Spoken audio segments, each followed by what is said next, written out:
Assalamualaikum warahmatullahi wabarakatuh. Kembali lagi di sini channel Nur Nafia. Kali ini saya akan membahas terkait perbedaan antara machine learning dan deep learning ya. Di video saya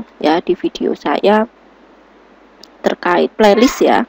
Di playlist ada namanya materi pengolahan citra digital. Di situ memang karena saya ngajar mata kuliah pengolahan citra digital dan saya memberikan contoh kasus-kasus yang pernah saya lakukan penelitian, yaitu saya melakukan klasifikasi penyakit daun kentang, kemudian klasifikasi jenis kelamin manusia, terus klasifikasi jenis pisang, klasifikasi jenis umbi, dan masih banyak lagi terkait computer vision ya. Computer vision. Jadi kalau kita belajar computer vision, maka mau tidak mau kita harus memahami terkait pengolahan citra digital. Nah, selanjutnya karena tadi tema saya adalah perbedaan machine learning dan deep learning, sebelumnya saya kasih tahu bahwa saya mempunyai jasa yang bernama Nayavada Academic, yaitu kursus tatap muka online, murni kursus. Walaupun sebenarnya masih banyak mahasiswa atau orang yang melakukan pembuatan programnya, kadang minta dijelaskan dulu, kemudian code-nya diminta. Tapi yang paling dasar adalah harus benar-benar memahami terkait bagaimana step by step-nya ya. Step by step. Coding memang bisa kita dapatkan, bisa kita tulis, bisa kita copy paste, tapi konsep dan logikanya tidak bisa kita transfer dengan hanya melihat codingnya saja ya.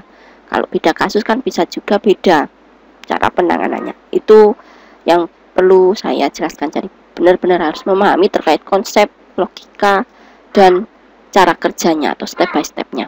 Nah, kalau saya menyebutkan metode machine learning itu banyak ya yang pernah saya lakukan, karena memang saya akan memberikan contoh seperti yang sudah pernah saya pakai di penelitian atau intinya yang pernah saya pakai untuk riset ya. Contoh metode machine learning yaitu naive Bayes, kemudian regresi linier. Maaf ya kalau penulisan saya ada kapital kecil, karena saya tahunya kalau kita menuliskan metode maka huruf awalnya harus kapital. Huruf awalnya harus kapital. Kemudian ada regresi logistik, terus ada KNN, ada lagi metode decision tree. Decision tree ini mulai dari yang pernah saya pakai adalah J4.5, chart, terus ID3. Mungkin pernah saya melakukan penelitian lainnya, mungkin metode apa dan saya lupa tidak nyebutkan ya, mohon maaf. Oh ya, saya pernah SVM, terus Ramin, dan sebagainya. Nah, terus ini lebih fokus ke citra ya, karena memang saya mau membahas itu. Saya sebenarnya tidak ingin melakukan perdebatan. Karena apa? Karena untuk melakukan penelitian itu memang butuh riset ya. Intinya itu butuh suatu dasar teori, dasar keilmuan, sainsnya, ada keilmiahnya. Jadi bukan perdebatan. Jadi saya menjelaskan dari sainsnya. Terus salah satu contoh metode deep learning itu lebih banyaknya memang cikal bakalnya itu dari metode neural network.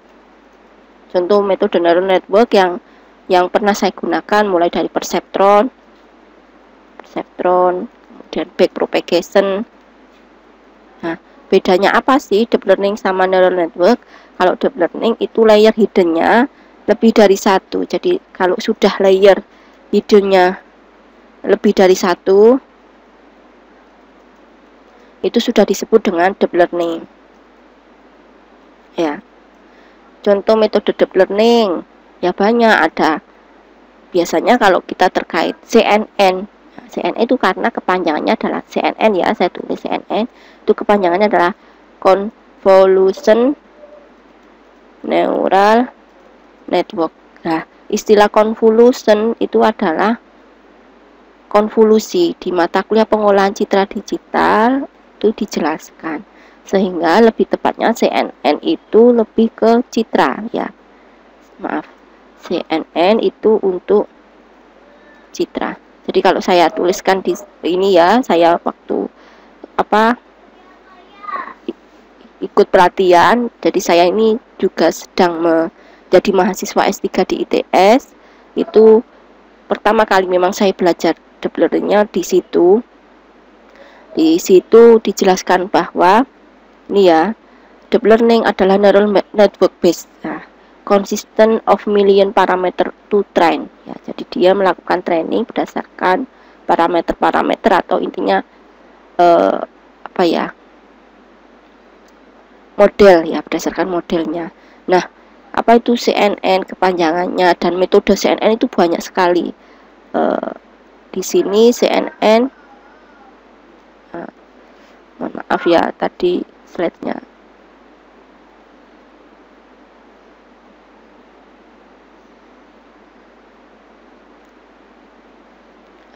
Biar tahu.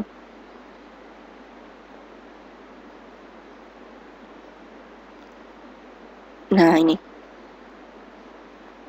convolution net. Jadi kalau kita membahas CNN kepanjangan convolution ini ya, convolution neural network itu dia ada layer-layernya. Nah, kalau kita membahas back propagation itu kan salah satu metode di neural network itu layer hiddennya hanya satu, sedangkan di CNN itu layer hiddennya lebih dari satu ya. Layer-layernya ada nama convolution layer, activation layer, max pooling layer, atau istilahnya pooling aja. Kalau max itu tergantung fungsinya, pakai fungsi max atau average, terus dropout layer, fully connected layer. Nah, layer-layer inilah yang nanti disusun akhirnya menjadi suatu arsitektur CNN ya, CNN. Terus kembali lagi bahwa perbedaannya adalah terutama di garis besar, bahwa untuk melakukan klasifikasi atau pengenalan, nah tadi di gambar, nah ini di gambar ini sangat-sangat jelas bahwa kalau kita mau mengolah gambar, kemudian mau ditentukan gambar ini masuk mobil, atau gambar ini sepeda motor, atau gambar ini kucing, atau gambar ini anjing, gambar ini atau ini adalah penyakit, misalnya ini terkait penyakit daun, misalnya, oh ini penyakit daun bintik hitam, oh ini penyakit daun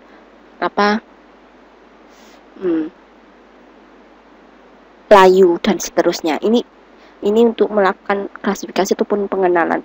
Nah, itu kalau metodenya machine learning tadi sudah saya sebutkan, metode machine learning salah satunya ini ya, yang pernah saya pakai, maka dia ada tahap mengambil fitur. Jadi kalau zaman baca gambar, jadi ini contoh saya sebenarnya punya gambar, ini gambar terkait umbi ya, penelitian saya ada yang terkait umbi. Saya bukakan gambar aslinya, mohon maaf tadi belum sempat saya buka. Ini mahasiswa bimbingan saya, dan memang kalau saya bimbing itu murni saya harus paham betul, saya harus menjelaskan betul, jadi saya nggak lepas tangan gitu, enggak ya.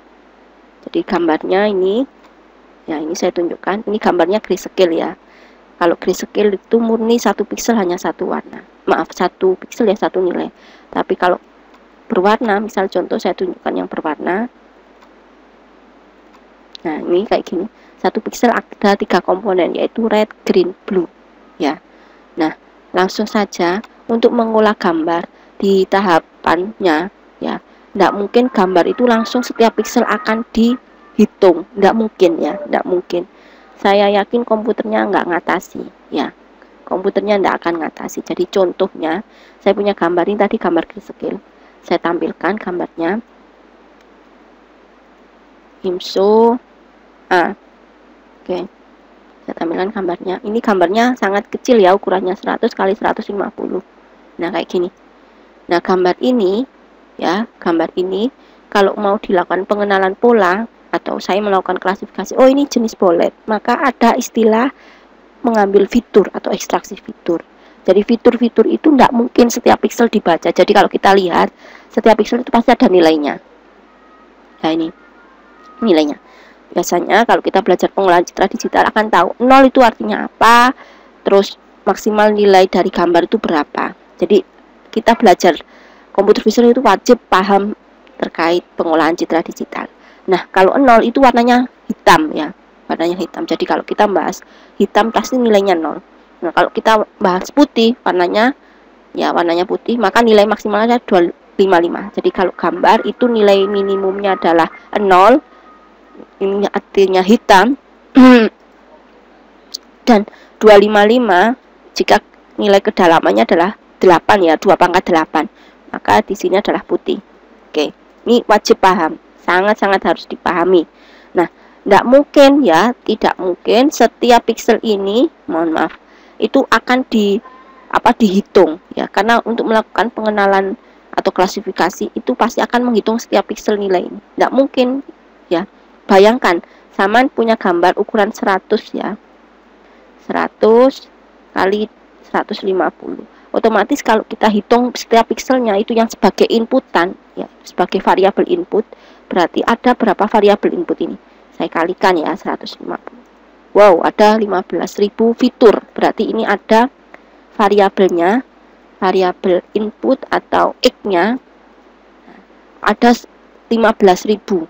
Wow, butuh berapa waktu itu untuk mengklasifikasi satu gambar ya. Nah, kalau banyak gambar berarti gimana? Itu harus benar-benar dipahami. Ya. Harus benar-benar dipahami. Jadi kalau kita mau ngolah misalkan, oh ini saya copy semua nih. Misal contoh ya. Astagfirullahaladzim, kebanyakan.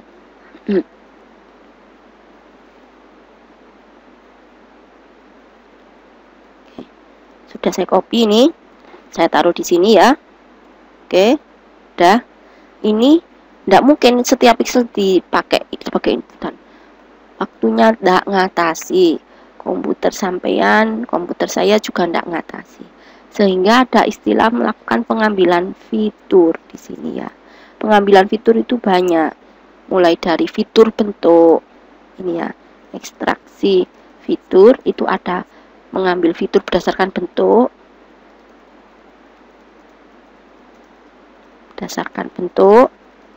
terus pengambilan fitur berdasarkan warna, ada lagi pengambilan fitur berdasarkan teksturnya, terus ada lagi biasanya berdasarkan geometrinya dan sebagainya. Yang sering saya pakai memang 3 ini. Selain ini apakah ada? Ada. Metodenya pun banyak. Tapi saya menjelaskan berdasarkan pengalaman yang sudah pernah saya lakukan di penelitian atau di riset. Seperti itu. Nah, otomatis kalau pengambilan fitur berdasarkan warna, contoh, berarti ini tadi kan grayscale ya, berarti saya cari, berarti satu gambar, itu berarti nanti ada fiturnya tinggal berapa, berarti X-nya ada berapa, misalkan ini X1, X2, X3, X4 misalkan. X1 berarti misalkan saya pakai berdasarkan nilai rata-rata gambarnya, berarti ini dicari rata-ratanya, average. Ini saya blok, saya kunci. Oke. Nah, berarti nilai rata-ratanya 46,8. Misalkan saya copy, ini saya copy hanya posisi gambarnya aja. Berikutnya saya cari nilai standar deviasinya. Oke. Terus misalkan saya pakai lagi, saya cari berdasarkan nilai biasanya varian. Biasanya yang dipakai itu nilai statistik varian. Oke. Terus saya cari lagi, misalkan X4-nya adalah nilai, biasanya ada istilah nilai entropi, squareness dan sebagainya. Ada rumusnya. Nah, misalkan saya hanya pakai 3, maka dari gambar yang awalnya ukurannya 100 kali 150 dengan kalau kita ambil setiap pixelnya maka akan menjadi 15.000 pixel, itu hanya akan tinggal 3 variabel, hanya tinggal 3 kolom, hanya tinggal 3 fitur, yaitu fitur ini tadi rata-rata, ini standar deviasi, dan ini varian. Itu. Nah, ini terus dikasih label. Ini kalau melakukan klasifikasi kan wajib ada labelnya. Oh, berarti ini tadi labelnya adalah apa ya, tadi gambar 1. Oh, gambar 1 ini adalah kalau di Lamongan namanya bolet. Kalau mungkin ini umbi jalar. Umbi jalar. Oke, seperti itu. Nah, sedangkan kalau metode, maaf saya tunjukkannya di sini.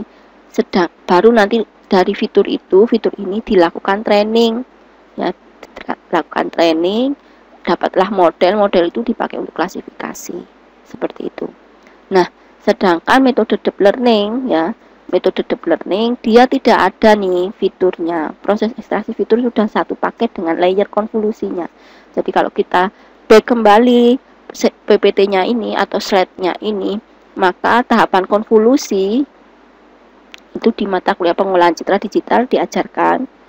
Tahap konvolusi itu akan melakukan proses pengalian setiap pixel. Jadi ini saya mempunyai gambar, terus saya punya filter. Nah, filter ini akan bergerak setiap pixel ya. Jadi jadi contohnya saya punya gambar, misal ini contoh paling sederhana adalah ukuran 8x8 gambar saya. Maka filternya, misalkan saya punya filter, saya sesuaikan di sini tadi, filternya ukurannya 3x3 dengan nilai 1110000 min 1 min 1 min 1. Saya samakan ya. Ini filternya 11100 min 1 min 1 min 1. Nah, ini dia mempunyai titik pusat ya. Titik pusatnya di mana? Titik pusatnya ya di tengah ini. Nah, ini yang saya kasih warna misalkan kuning ya. Ini akan bergerak setiap pixel. Jadi ini akan ditaruh di sini, terus bergerak lagi ke sini, terus dikalikan. Jadi kalau saya tulis ya, saya tulis di sini mulai dari pixel pertama ya, pixel pertama berarti 31 dikalikan 0 ditambah 26 dikalikan min 1. Terus, nah itu kan masih ada posisi, nah ini ya, ini filternya kan, ini kan di sini masih ada posisi yang atas pinggir ini. Nah ini kalau dia ada posisinya di pinggir, berarti caranya gimana? Harus ditambahkan. Biasanya ada istilah kalau kita nulis codingnya, maka di sini ada penulisan code-nya. Kalau kita perhatikan penulisan code-nya, ada istilah, mohon maaf agak ke bawah mungkin ya, tadi code.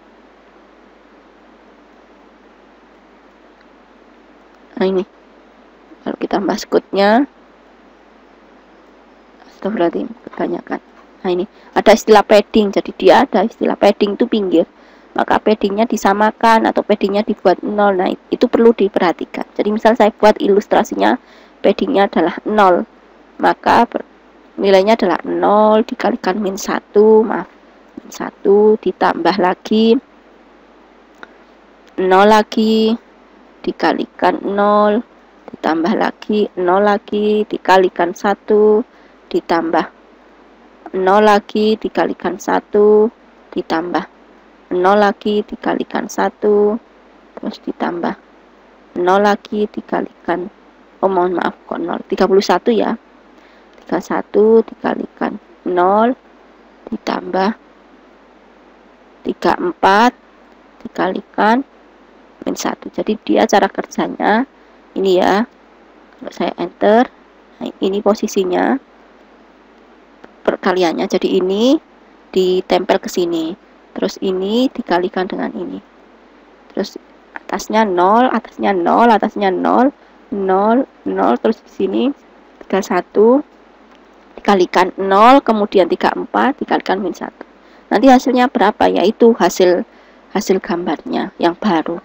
Dari layer konvolusi, maka akan didapatkan suatu fitur baru.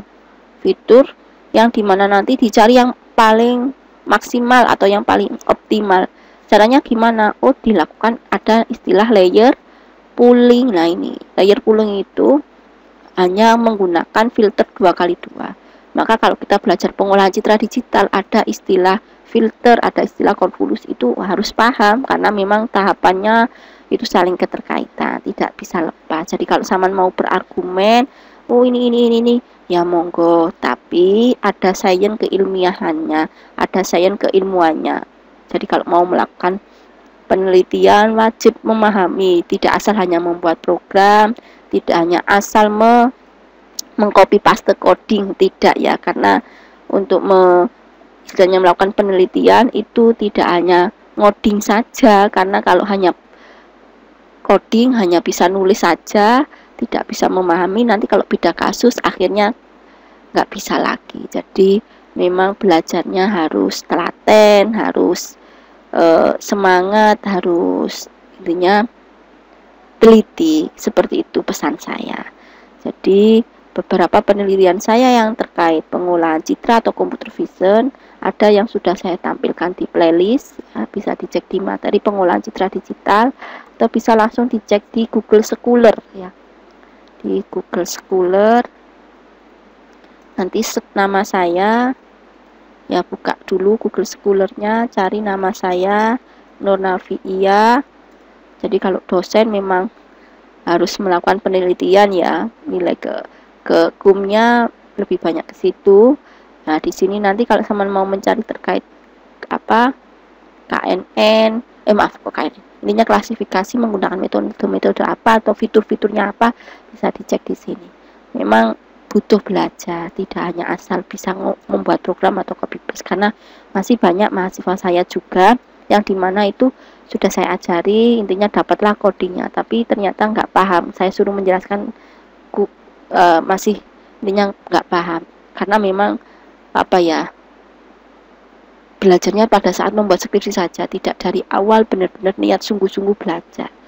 Mungkin itu yang bisa saya sampaikan. Jika penjelasan saya ada yang menyinggung atau penjelasan saya ada yang tidak nyaman, mohon maaf. Terima kasih yang sudah menonton, terima kasih yang sudah subscribe. Sekian, assalamualaikum warahmatullahi wabarakatuh.